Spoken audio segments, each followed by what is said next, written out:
there, and welcome back to Stormies. And this is a strange site. So I decided, hey, I'm gonna do a couple episodes of the letter because I'm actually, as of recording this, I'm going on vacation tomorrow. So I don't have enough episodes for another week. I'm just trying to record something, and I was like, you know what? I'm not in the mood for Hollow Knight. Let's just do more letter. It's been maybe a good month since I've seen anything about it. So let's do the thing, I guess. On a gloomy Sunday morning, the library is especially empty. The second floor in particular. I've always considered this a place to be a sanctuary, a respite, away from the hubbub of the city. As a child, I grew up reading books here, spending hours here to no end, poring over the pages, living out fantasies in my head until my parents called me home. Now it feels nothing like it. The silence is smothering, suffocating. Even with how clean they've kept the microfish, their little tiny fish room. It's just a little tiny fish in a little tiny aquarium. How the entire small of it lacks a speck of dust or clutter. Breathing is a struggle for the air. Not fair into my stay. I begin to long for noise outside, and perhaps as a way to calm this unease, I start to hum a tune. Imagine that. Why, dude, it's a library. You can't do that. Why of all things, it has to be this silly nursery rhyme? I've no inkling. Oh, is she doing London Bridge? Ugh. Stop with the fucking London Bridge. I don't like Kylie. I don't want to see children. I don't want to be reminded of children. It does its job. However, it fills the lull with something far less awkward, far less deafening, and that is enough for a distraction. I have business here. No time for silly daydreams, only important work to attend to. Even if there's a possibility of it being fruitless, by some means, it feels like I have to do it. If not for me, then for the people who have been affected by this. What do we even call this? A haunting? A Halloween prank gone wrong? A curse. If Isabella were here, what would she say? Will she panic? Will she be angry? I only listen to her now. It all stems from that one moment in the movie house, doesn't it? We could have avoided this had only we taken her warnings to heart. One stupid mistake is all it took to send our normal lives on a downward spiral. Frankly, I'm no longer sure if I'm angry at myself for it, or if the universe for throwing us into this mess. But we can only make do of what little we have, and that's exactly what I'm doing.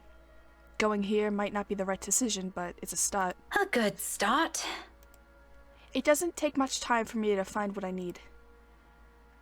A microfiche of old newspapers, long kept in special storage cabinets, at the far end of the restricted section.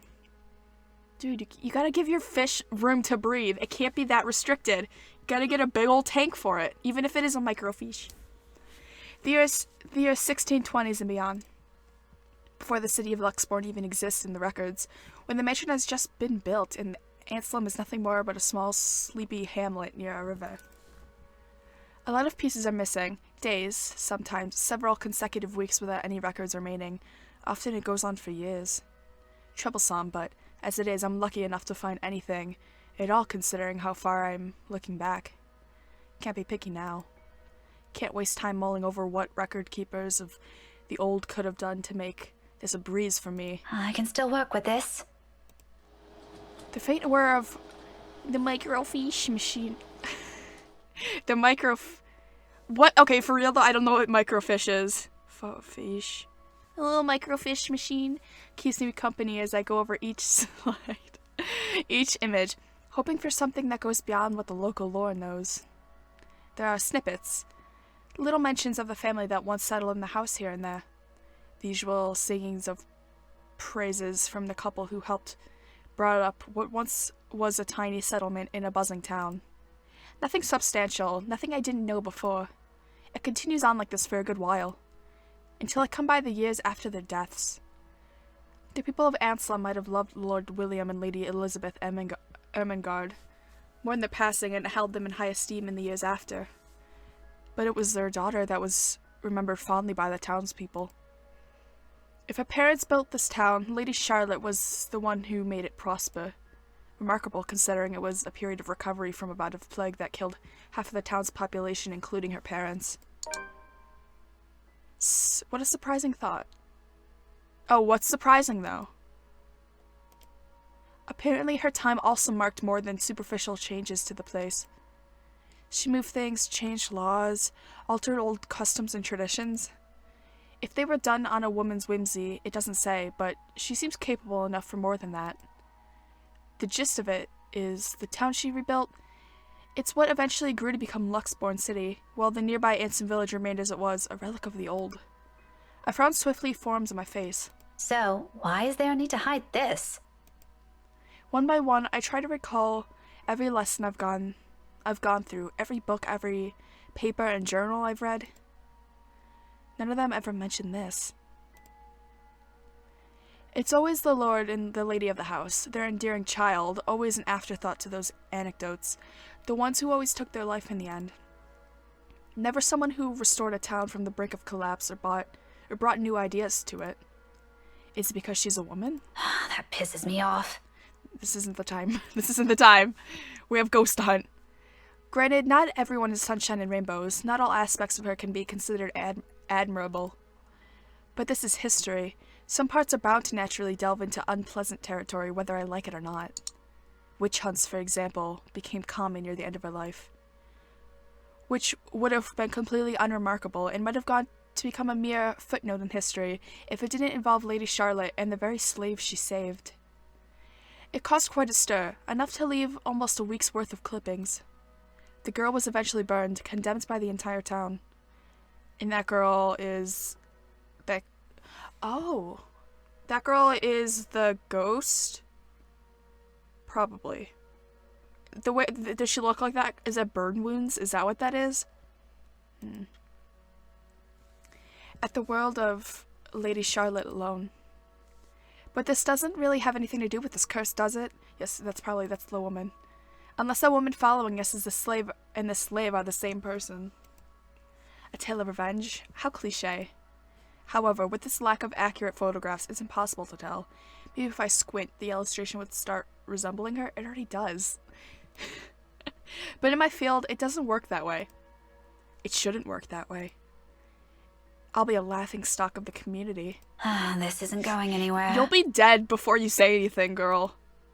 Mentally exhausted, I take a careful step away from the screen, pressing a palm to my tired eyes.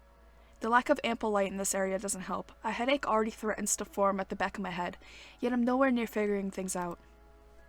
This is simply too much to take in all at once. I should have asked for someone's help. You have your microfiche. Now I'm at a dead end. I start gathering everything around me and placing them back into their respective envelopes for storage, the motion no longer new after volunteering here a number of times. It didn't make much sense anyway, considering the lack of materials I had to begin with. I'd have to look somewhere else. The where remains unknown, though.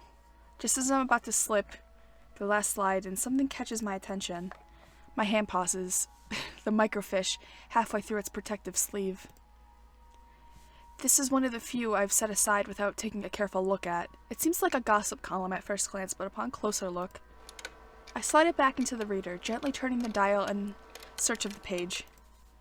It takes some time, but once the image becomes clear... Oh, I thought it was going to be a jump scare. They must have had this drawing commissioned for the announcement.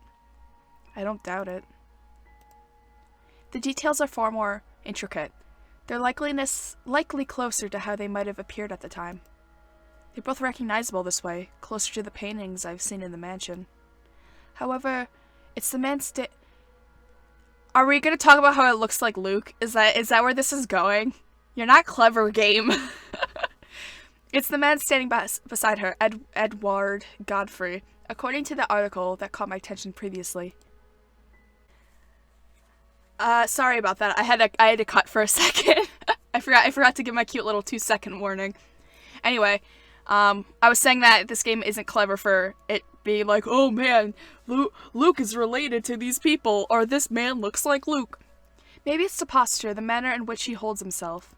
Or maybe it's the shape of his eyes, though. I can't be too certain about that until we've gotten a better reference. Nevertheless, there is a resemblance. He looks eerily like... Like Luke, right? My head snaps up, glowering at whoever's running in the floor above. Oh my god, that's just so convenient. Those footsteps are so convenient, we're about to figure out who it looked like. Any day I'd march upstairs and reprimand who... Dude, you're in public. Any day I'd march upstairs and reprimand who it is. Grab the ear and pull them down with me. This is a library, for heaven's sake. You were just whistling, Becca. You were just whistling. But now isn't the time. I've gotten what I've need. Without wasting another minute, I hit the machine's print button for a copy of the page. While my other... What did you find? Like, what did you find except that it looks like Luke? That I've known that since the game started. How did you not... Am I too smart for this game? Like, as soon as they showed the paintings, the portraits, I was like, oh, that looks like Luke and Hannah. Okay, cool. Is that it? Did we really play 20 hours of this game just for her to be like, oh my god, it looks like Luke! My god. While my other hand moves to put everything back in storage. A ragged exhale slips from me. Relief, perhaps, or maybe it's already exhaustion. Regardless, soon I'm closing my eyes and I wait for the printer to finish, if only to stave off a headache building from everything. Sometime I've even begun humming the same song again for comfort. Despite my doubts about this, despite all the tension in my shoulders, this may be a small find, but at least I can start somewhere. We can start somewhere. There's a way out of this. I know it. The printer sputters to a halt. However, its sound isn't what makes me snap my eyes open. Ooh. Yeah, okay. I forgot this game was a spoopy one, so time to piss myself, gamers. Okay. I honestly, this is a fun atmosphere. A feeling, a chilly brush of air behind my back. Brief enough for something sickening to suddenly lodge itself in my throat while I take in my surroundings. Was the running upstairs a foreshadow for, like, this ghost is just gonna be like Naruto running across, what? I was gonna say the aisles. Are there books upstairs? It is a library. It's that suffocating sensation again. Microfish, please help me. Creeping to every part of me, crawling under my skin. Ooh. I don't know if you can hear the music, but it's like actually kind of... It's like a piano bop. Yeah, okay. Oh, it's the spooky song again. It's been so long since I've played this game. Let me prepare my teddy bear first. This scares. Draining me little by little of any strength. From that day in the mansion. From that brief moment at the school. Without delay, I grab the papers and make a quick beeline for the door. Oh, hi. My whole body freezes. What are you doing, Miss Pink? I hold my breath. Wait, let me prepare myself because I might have to do a quick time event. I held my breath, not daring to make any noise. For a little while, only the sound of papers crumpling under my grasp fills the room. The excitement from earlier gone instantly. Replaced by a cold, seeping dread spreading throughout my limbs. But more than the fear is the anger. Really? It pains me to hear her using my own student's voice against me, and more than once I believed it was really her. She has no right. Why don't you play with me? Is she gonna, like, beat the shit out of this ghost? Although she hasn't made a move, if there isn't a wall behind me, I'll probably take a step back. Anything to put a distance between us, no matter how small, as long as I'm out of her reach. But I steel myself. Because if I do fall back, turn away from her, I'll be left with no way out. I'm not dying here. You think you scare me? Miss Pink, don't be so rude. I'm waiting. I'm not afraid of you, you spook! This is one Scotswoman. You aren't getting into an early grave without a fight! Yeah, get it, girl! Come at me! Please don't. I expected she'll lunge, prove to be what a monster she is. Instead, all she gives me is a smile, twisted and gnarled. It is as if time has crawled to a stop at the sight of it. A split-second decision, and before I know, my body shifts. Eyes closing in anticipation, hand grabbing whatever's solid enough at a nearby table and hurling it at her. I don't bother looking at looking if whatever I threw hits the mark. I run. As fast as my legs can carry me, despite my heart threatening to burst out of my chest. But in this maze of bookshelves with the whole place almost void of people. Oh, fuck. Is there even a place safe enough where I can escape to? Okay, shit. Okay, so like heading for the door is the obvious option, right? But I don't see what heading upstairs would do.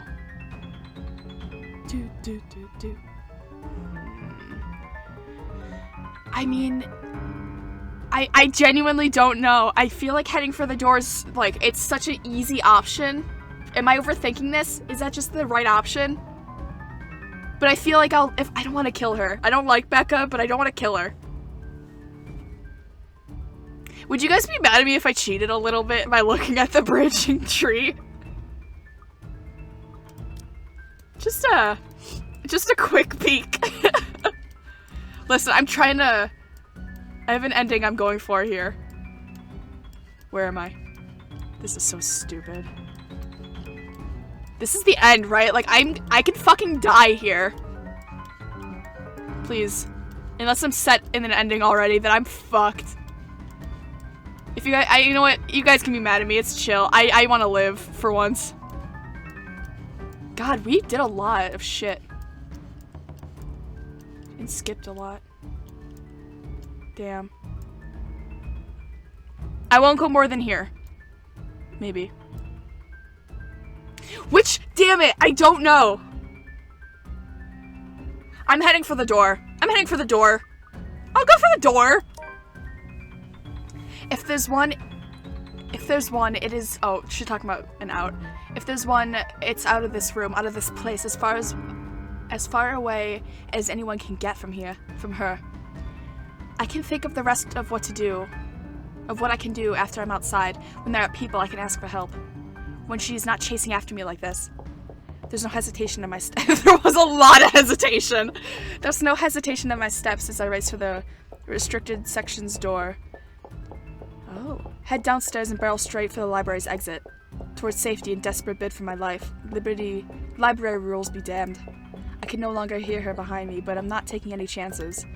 My breath almost escapes me as I near the door. A little more. When out of nowhere, the library cart careens from a blind corner and slams to my sides. I'm dead. Shit, did I kill her? My back hits the floor with a hard thud, the impact completely knocking the breath out of me. The copper tank of blood gradually spread. What? The copper tank of blood gradually spreads over my tongue as I fight to get my bearings back. I force myself to move, even with the excruciating pain coursing through my limbs. The exit's almost there, if only I can... But there's no moment's respite. The next thing I know, there's a heavy weight on top of me, and the cold digits slide around my neck. You good, girl? Do you want to chill? Tight like a vice, pressing, closing, and leaving me gasping for air. Through my blurred vision, I can only make out the hateful gleam, the spite in her eyes, as she leans over my body, and her grip on my throat grows tighter. Desperation kicks in. My nails dig into her wrist as I struggle against her firm grip, trying to pry her fingers away. Let go. Let me go. What am I doing here? Keep the slider. How does this work? Arrow's direction. Okay, so I'm just like, is this what I'm doing? Is this really what I'm doing? This is so poorly controlled. Yeah, get off me, bitch. I don't think twice. My limbs are moving on their own before what I did could fully register in my brain and my lungs could recover. Behind me, she lets out a cry, sharp, loud, and thunderous against the empty walls of the library. But the fear her wails bring compares nothing to the relief washing over me when I finally make it out. My knees buckle as soon as my feet hit the pavement. It's a surface cold hard against my skin. I've only been in there for a few hours, about 1 or 2 probably. I don't know anymore. It feels like an eternity all the same. My breath hasn't slowed down yet, and I didn't expect it to after going through that. I probably look the most undignified creature on Sunday morning, right now out of breath, disheveled, slumped here with a bloody lip and all. But here, at present, I simply can't bring myself to care, even when a few passerbys start giving me strange looks. Stare at me all you want, I don't give a single shite. I'm alive. I'm safe. This isn't the end yet, but I'm safe. Inside my bag is something that could get us out of this mess. Nothing definite yet. I don't want to get my hopes up, but it's still something. If Isabella is here, I'm sure she could feel the same. She'll even be the first person who will put her faith on it. Whether this will lead us to victory on its own. Now all that's left to do is find the others, the rest of us trapped in this bloody nightmare. We'll end it there. I apologize for cheating, even though I'm not actually that sorry. I'll be real, I just want her to live. I don't even like her that much, but I've already killed so many people, it feels like. Yeah. Anyway, thank you so much for listening. I really appreciate it, and goodbye!